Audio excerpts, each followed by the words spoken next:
বেলডাঙ্গায় গৃহবধূর রহস্য মৃত্যু, শ্বশুরবাড়ির বিরুদ্ধে শ্বাসরোধ করে খুনের অভিযোগ।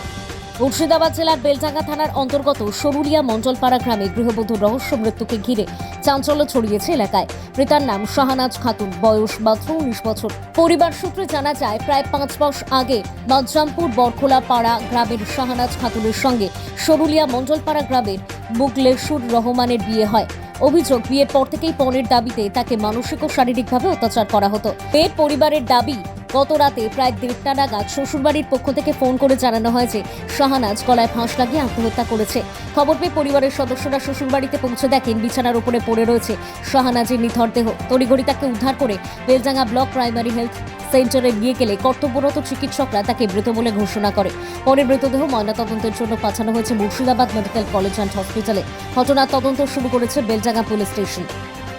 বেলডাঙ্গা থেকে মুন্তাকিম শেখের রিপোর্ট, ইন বাংলা নিউজ। ঘটনাটা বলতে গেলে এটা আমার ছোট বোন আজ 5 মাস আগে প্রেম ভালোবাসার বিয়ে করেছিল। বিয়ের পরে আমরা একটু যা মেনে নিতে চাইনি, তারপরে আবার 2 মাস পরে মেনে নিই। আমার বাড়িতে কিছুদিন আসা যাওয়া করে। আসা যাওয়ার পর থেকে ওরা, ছেলেটা ধরেন বেকার, কোনো কাজকর্ম কিছুই করে না, এখানে সেখানে বেডামার মতো ঘুরে বেড়ায়। বাপের সঙ্গে টুকটাক কুলিগিরি কাজ করে সবজির মার্কেটে। তারপরে আর্থিকভাবে আমার বোনকে একটু পেশা দিতে থাকে, এবং সেটা আমরা বুঝতে পারি। তারপরে কিছু আমার বোনের হাত দিয়ে কিছু সময় পাঠিয়ে দিই। আমরাও একটু আর্থিকভাবে ক্ষতিগ্রস্ত প্রথম থেকে ছিলাম।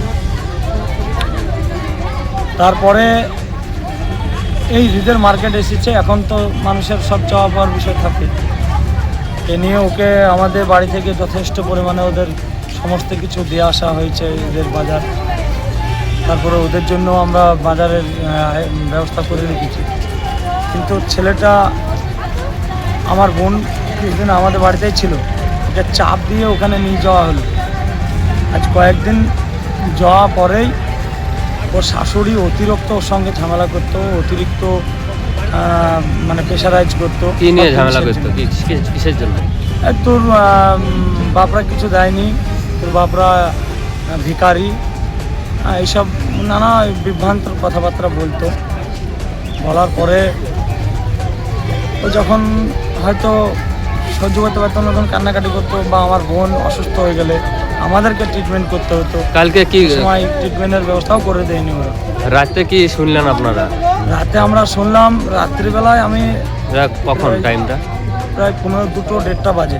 হ্যাঁ, হঠাৎ আমার মা আমাকে ডাকছে, যে কান্নাকাটি করছে, কী খবর? তা বললে এরকমভাবে মরে গেছে। কীভাবে কী হয়েছে তো বলতে পারছে না। তারপর আমরা যখন করলাম, তা বলছে তোমাদের মেয়ে মরে গেছে, গলায় দড়ি দিয়েছে, দিয়েছে, এইরকম কথাবার্তা বলছে। আমরা গিয়ে দেখলাম সেখানে কোনো নাই, আমার বোন খাটে পড়ে আছে, জিভ বের হয়ে পড়ে আছে। কিন্তু যে জায়গাতে, যে ফ্যানটাতে গলায় দড়িটা দিয়েছে বলছে, সে ফ্যানটা ঘুরছে, চলছে, এবং ফ্যানটা মানে চেয়ারে দাঁড়িয়ে যে ফ্যানটা করবে, ফ্যানটার ওভার হয়ে যাবে, সে বেশি হয়ে যাবে। কিন্তু সেখান থেকে মাত্র আমার বোনের থেকে মাত্র 1 ফুট মতো ডিফারেন্স। সেই ফ্যানে কোনো রকম মরতে পারে না। ওকে গলা টিপে ধরে শ্বাসরোধ করে মারা হয়েছে, ওকে খুন করা হয়েছে। আপনারা কি দাবি করছেন?